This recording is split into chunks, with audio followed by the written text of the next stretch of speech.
Bang, bang. What's poppin', ladies and gentlemen? Welcome back to the channel. Today, we'll be doing a full card predictions for UFC 309 Miocic versus Jones from a betting perspective. I'm going to be aiming for something a little bit more ambitious this card. Let's aim for 150 likes. And then if we reach that target, then I will, for 100% certainty, do the full card predictions for next week's card. If not, it might be an exclusive thing for now. And yeah, patreon.com/MMA Lewis if you're looking to partner up with me. And without further ado, let's get right into it. So, first fight of the night, Eduarda Moura versus Veronica Hardy. Now, when I first looked into this fight, I was kind of leaning towards the Hardy side. I thought, maybe get a little bet on Hardy. She's really improved as a fighter. She's really been leveling up. Her fight IQ's got much better. She has like a volume movement approach now. She likes to throw a lot of volume. She likes to use a lot of good footwork, and I think Dan Hardy's really kind of put his fight IQ into her, made her a little like project, and I think it's been having big improvements to her overall career. Because before that, she was a little bit, people kind of questioned her if she was going to make it inside the UFC. She lost against Malecki, not a good sign, is it? So yeah, ever since she's come back, been massively impressed. Her technique's got a lot better, etc., etc., etc. One thing I do worry is I think she might be a little kind of undersized for flyweight. A lot of these guys are huge, right? Okay, so Moura on the other hand, Moura is predominantly a grappler. She's heavy on top, nice smooth transitions on the ground, goes for ground and pound. Overall, I am impressed with her ground control and her top game. I do think she's pretty solid. I do think she's pretty decent. I just wish there was a little bit more kind of footage on her to get like a super much stronger read. She did kind of visibly slow down against Gomis, start to look quite sloppy, which I didn't love. So this to me is quite a complex fight. I really do. I think this is quite a tricky fight to predict. So Hardy, she has shown good takedown defense overall, like against Aldrich, but obviously Aldrich is not really kind of like a strong wrestler and grappler. She showed some takedown defense against Horth, who's a big girl. But if taken down, I do think she does look kind of weak off her back.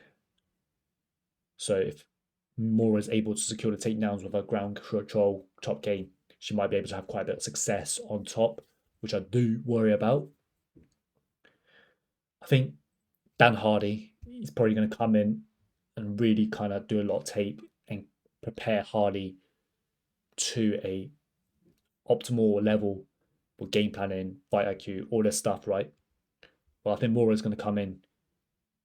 I do think she's going to have a physicality advantage. I think she's going to have a size advantage.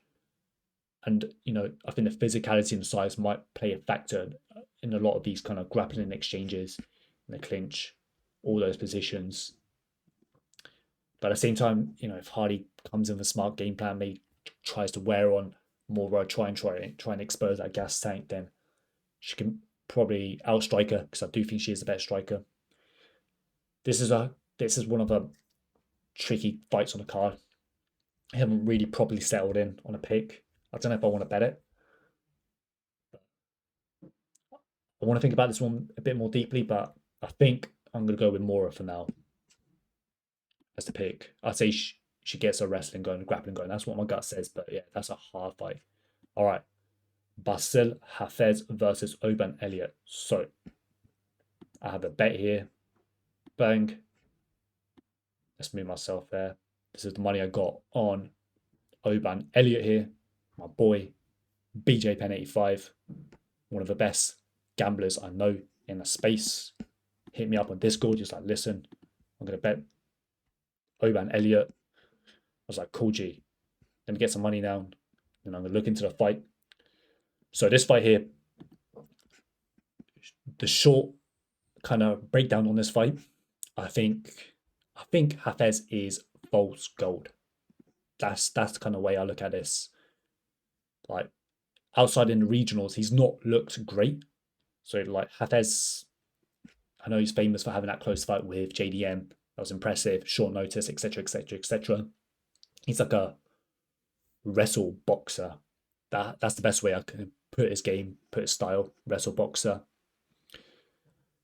While Oban Elliott, now I think this guy's got some talent, man. I think he's pretty athletic, mainly a striker. I think both these guys are big, big welterweights. I think in reality they could probably be middleweights. Now Oban Elliott's impressed me because I think fight to fight, I've just seen he's been making improvements. I think he's been developing very, very well as a fighter overall. And I think he's well rounded. He showed really, really good takedown defense and a get up game against Preston Parsons, who really, really pushes the grappling. And I do like his striking as well. So Oban Elliott's going to be the pick. It's going to be the bet. I think, as mentioned, I think Hafez is false gold. I don't think he's looked that good in the regionals, while Elliott's been making improvements fight to fight. And I think he's the more kind of skilled technical fighter overall. So Oban Elliott's going to be the pick, probably like medium level confidence. Now I think most of the value's been extracted from the betting line. So when my boy BJ Pen 85 rang me up saying, look, Elliot, got around 1.61, that kind of line. And now I think most of the value is being extracted from the betting line. So Oban Elliott's going to be the pick. Oban Elliott's going to be the bet. And I'll be happy to write it. If you guys do tail, remember, like, you know, this is just a small percentage of my bankroll. Like, don't come to me crying, oh, lost the bet, crying or playing captain hindsight. You know, if you've got something to say about Hafez, please say it beforehand. And then maybe if you make a really, really good point, then I could be like, okay, cool, like, making a good argument. Maybe I'll overlook this factor, etc. But for now, Oban Elliott's going to be the pick. Right, next fight here, we've got Gall versus Ramiz Brahimaj. Now, this is really, really good matchmaking from the UFC because this is two kind of lower level guys, right? I think, you know, they match his fight up very, very well. Now, Gall, he's not like the most like gifted fighter. You know, he made his name calling out CM Punk. Obviously, smoking CM Punk, easy matchup, and then he fought that guy with the blonde hair, has some hype about him. Name skipping my mind, but apart from that, you know, he's not looked great. Slow, not very athletic, very, very stiff, boxing style, you know, bad striking defense. Meant to be a grappler, you know, that's what he's famous for, but, you know, he's getting dominated on the mat against Diego Sanchez, and I don't think his wrestling and overall grappling is that great. Hopefully he doesn't see this. I know this is one of Coach BZ's guys. So Ramiz, again, not great, you know, not the most fluid striker. He's mainly like a grappler as well.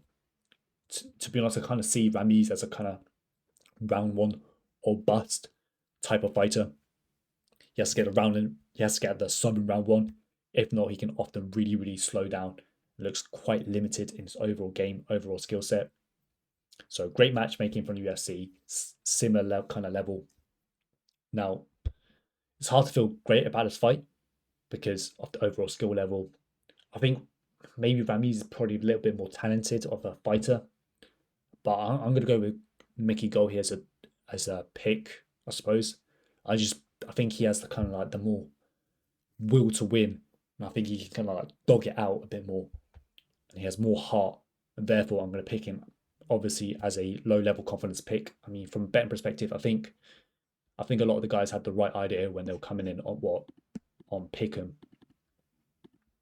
I imagine more money's going to probably come in on Gall. 1.95 Pick'em kind of line. I think he's done a decent job. I think obviously it's still quite a low level fight. I mean, I wouldn't be mega confident, but yeah, I don't know if I want to bet this fight for a serious wager yet because, you know, it's hard to, you know, trust these guys with serious money, but I'll think about it. But overall, Gall is going to be the pick. All right, the next fight here we got Marcin Tybura versus Jhonata Diniz. Short notice fight. Denise was meant to fight a couple weekends ago against Black Beast. I much prepared that matchup for him because he was facing another striker. And unfortunately for Denise, even though he is a very, very good kickboxer for heavyweight standards, obviously I don't think he's like a Alex Pereira or anything like that, but I do think his kickboxing skill set is solid, especially for heavyweight, where there's not much skill involved. His ground game is a joke. If taken down, he is a turtle off his back. I mean, we saw that against Austin Lane in round 1. Almost got a finish against Carl Williams. Carl Williams hulked out for the takedown in round 3. And then, he almost got finished again. So, even though his striking is very, very good, not big on his ground game at all. Tybura, he's kind of the opposite. He's very, very clunky, hit a ball, question his chin when it comes to striking. But his game is to grapple, use his size, use his physicality. And, for heavyweight standards, I think he's a good wrestler. I don't consider him like an elite level like wrestler or grappler for heavyweight, like consider like a Blades or Aspinall. I consider those guys like elite, maybe John Jones up there as well. I think he's like a tier or two below that, but I think he's good. He's a good wrestler, but I am a little bit worried about Tybura. I think he might be, kind of on a tail end of the career. He could be coming into this fight completely shot. He's 39. He got subbed in round 1 in guard by Spivak. I know Spivak's solid. I like Spivak. He's been making improvements, etc., etc. But to get subbed in round 1 by armbar at heavyweight is a very, very uncommon thing. That to me does raise some red flags. So I am worried about this one. I think this is probably one of those fights, classic striker versus grappler matchup.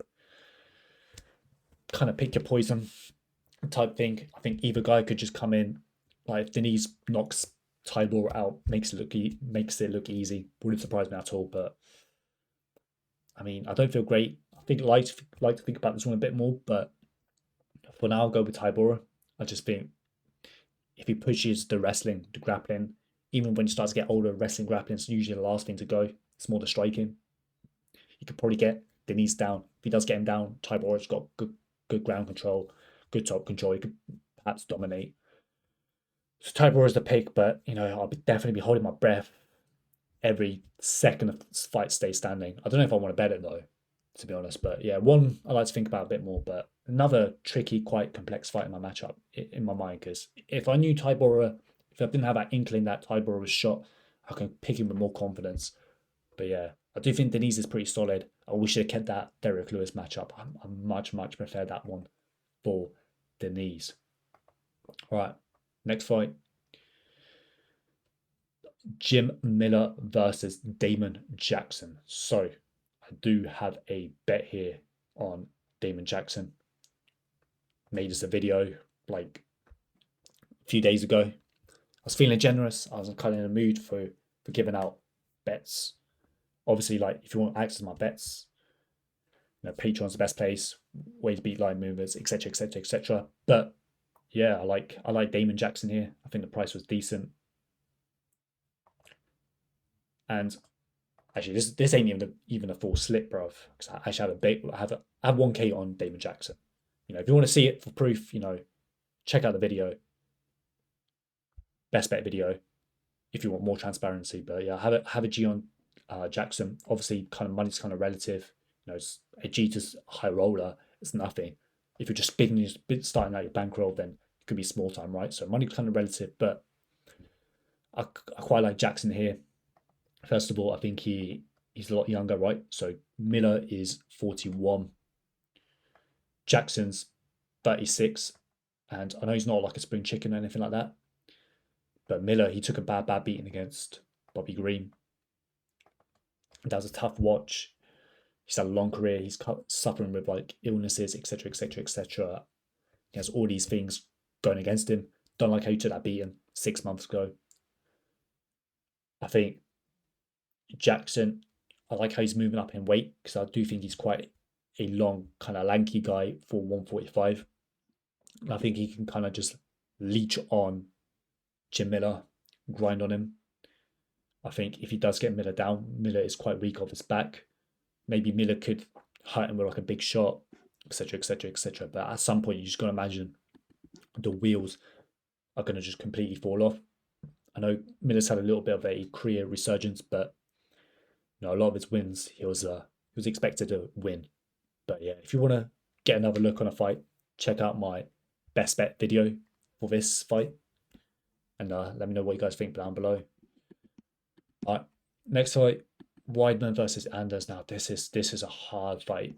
I'm actually struggling with this one. Both guys are just they're kind of hard to trust. So Anders, he's mainly a fighter who relies on his athleticism. Everything he does is based on athleticism and power. Southpaw. Power boxer, again, just uses his athleticism in everything he does, whether it's striking or grappling or wrestling, instead of like good, clean technique. Got dropped by Jamie Pickett in round 1. Red flag. I think he's definitely probably on the decline. Same thing could be said about Weidman. Like, I know he looked quite good against Bruno Silva. For a guy who's coming off a leg break or whatever, it's like he looked like shockingly good against Bruno Silva. I was not expecting that performance, especially after against the Tavares fight. But you definitely feel like that leg is a weak point. It's never, ever, ever going to be the same. Tavares landed a few leg kicks. He was kind of wobbling on it. So, do concern about that. He's 41. Very, very tough, long career. He's taken a lot of bad beatings, a lot of tough fights. So, I do think Weidman's shot really kind of hard fight to call this one. Because I do think Weidman's probably like the more kind of technically refined fighter overall. He's the former champion, so he's probably got bigger skill. But he's 41, leg break, long career. He's had durability issues in the past. But at the same time, Anders is kind of hard to trust. So I know there's a lot of sharps on Weidman. But I don't want to bet this one. If I'm being honest, man. I don't want to put money on either of these guys. Even for a pick, I'm kind of struggling. So I think a lot of these fights are really, really tricky to call.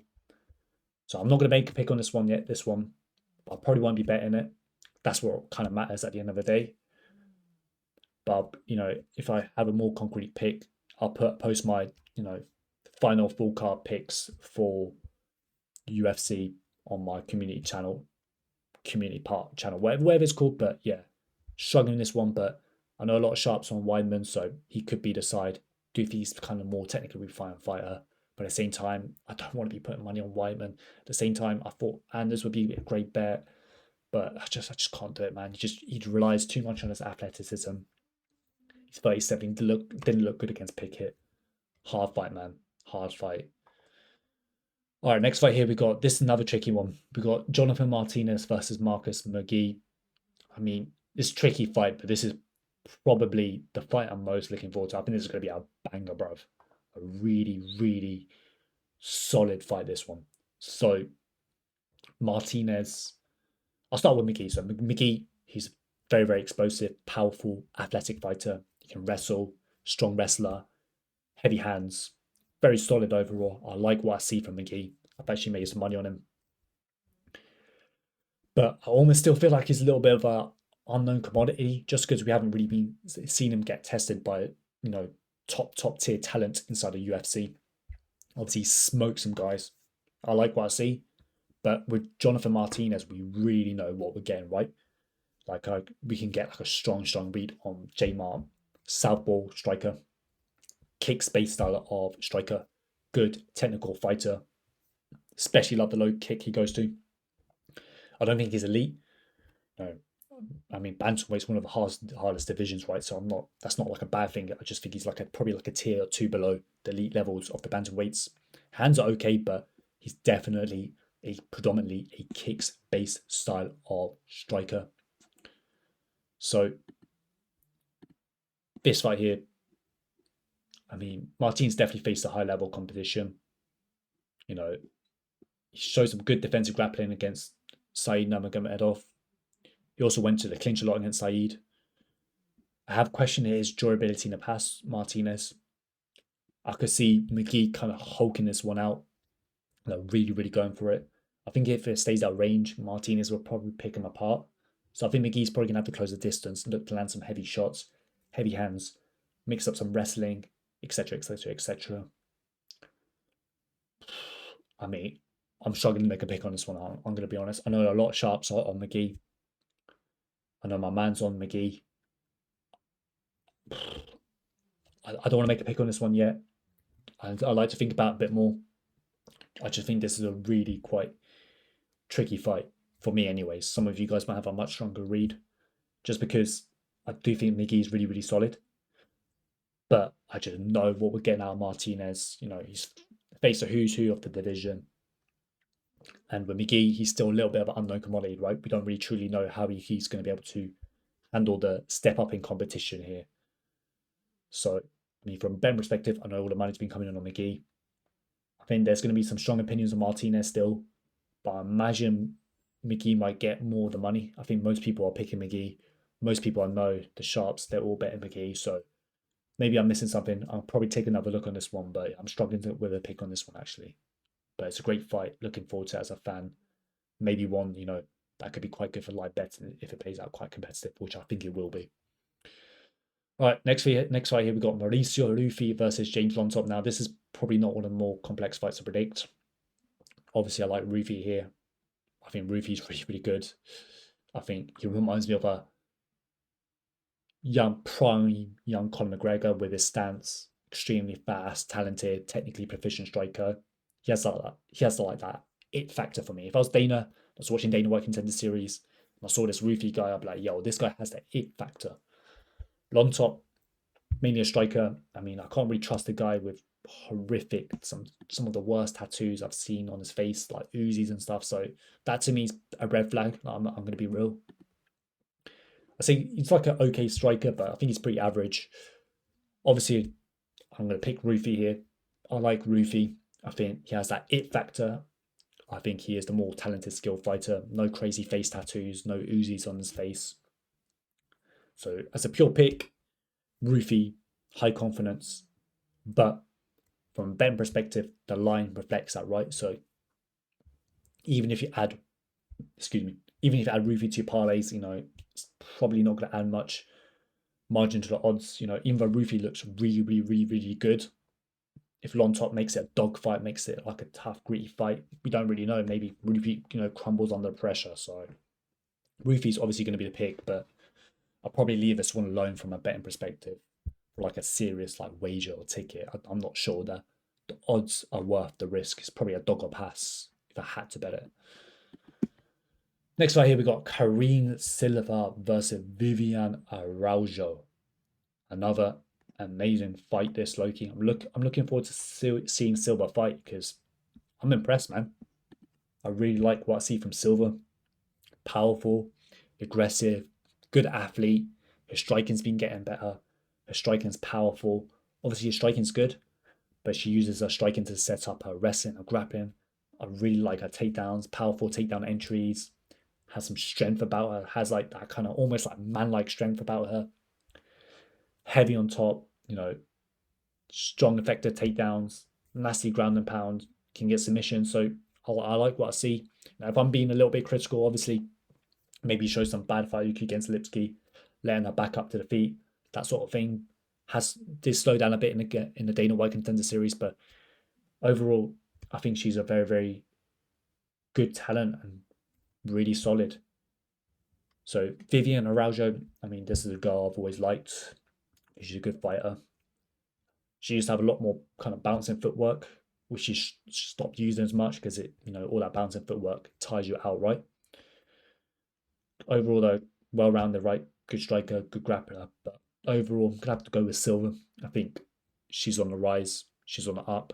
Vivi's on the way down. I think the Silva has that kind of it factor for me. I think she has some serious upside.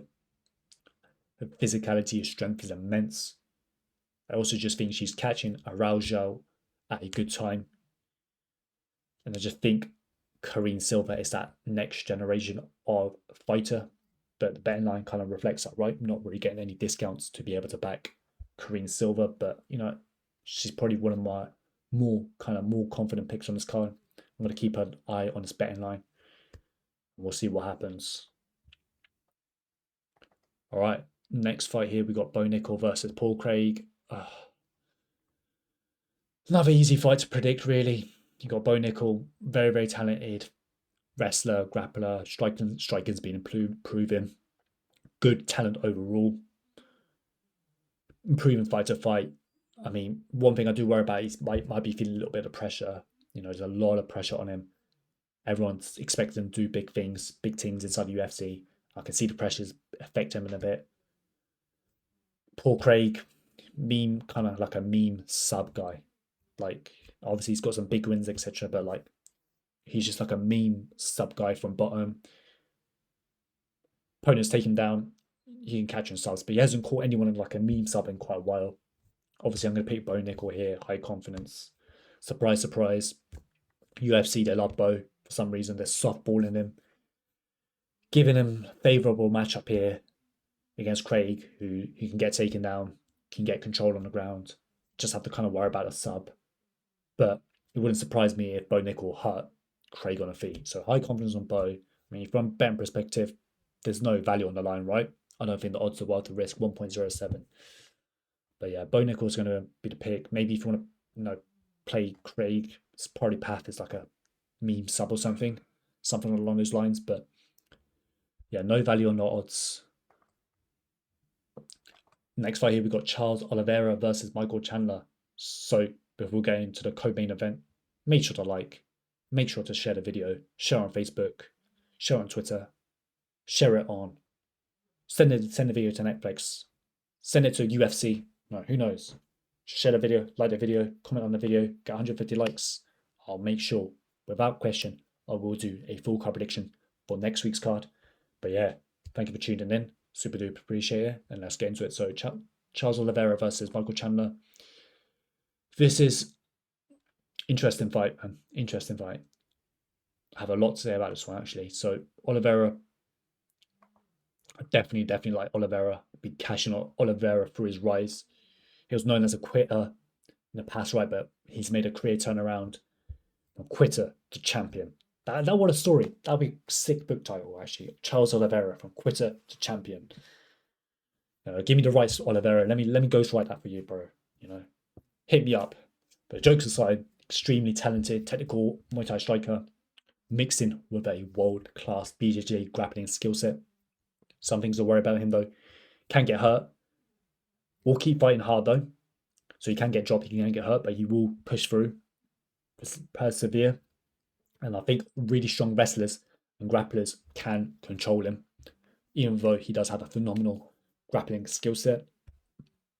Chandler, extremely explosive wrestler, boxer, again, who's a little bit fragile as well.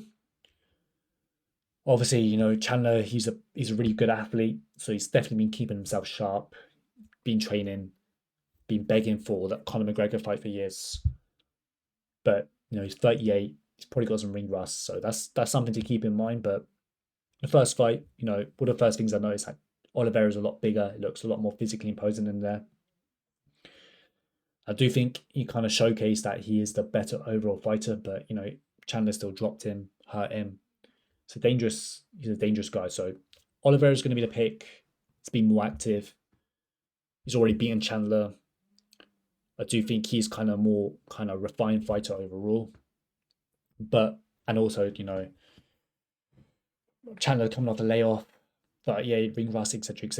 So there's a lot going against Chandler. So Oliveira's going to be the pick, but this fight could be dangerous. Chandler hits hard. I do consider these two kind of the upper echelons of lightweights in recent history. So, but Oliveira is obviously the safer pick. From a betting perspective, I think the money's going to keep coming in on Oliveira. I think he's going to close like 1.33, something like that. He's around 1.40 at the moment. But something about me says all of Oliveira's advantages are being baked into the betting line. So I don't think there's much value per se, but I think the money will keep coming in on him. Obviously, Chandler's still a dangerous guy. He can still hit it hard. Oliveira's not bulletproof, but yeah, Oliveira's going to be the pick. All right, so main event, Jon Jones versus Stipe Miocic. Looking forward to this one. Said everyone. I can't wait for this one, man. So you've got Jon Jones, one of the GOATs, right? I've got to be up there. Obviously, my GOAT is going to be a controversial one. My GOAT's Khabib. 24-0, dominant. Anyways, so Jon Jones, extremely kind of technically proficient everywhere. Excellent striking, excellent clinch work, excellent grappling, wrestling skill set. Tough as hell. Just for a guy at light heavyweight / heavyweight to have that kind of talent and skill, you can see why this guy's one of the GOATs, right? Now, when we go to the Stipe Miocic side, I like Stipe. No, he's got like a boxing skill set. Obviously, one of the best heavyweights to ever do it. But, you know, long layoff, 42. When you last fought, he got chinned. Jones has been more active. Jones could probably outstrike him, outgrapple him, outclinch him. You know, Jones is picking this fight because it's an easier matchup for him. So, I mean, Jones is going to be the pick. High confidence. But from a betting perspective, I think the line reflects the confidence in him. Obviously, there's a little bit of concerns, right? Because of the betting line, right? If it was a pick him, the line's a bit tighter, then I could just be more kind of non-pessimistic. But heavyweight at the end of the day, we don't really know how good Stipe is at the moment. But yeah, I'll be amazed if Stipe's kind of being able to pull this one off. Like, Jones is obviously going to be the pick. Too many things going against Stipe, I think. The safe pick, the logical pick is Jon Jones. But the betting line reflects that, and I imagine more money's going to come in. So yeah, thank you so much for tuning in. Super duper appreciate it. Like, share, comment. And yeah, good luck.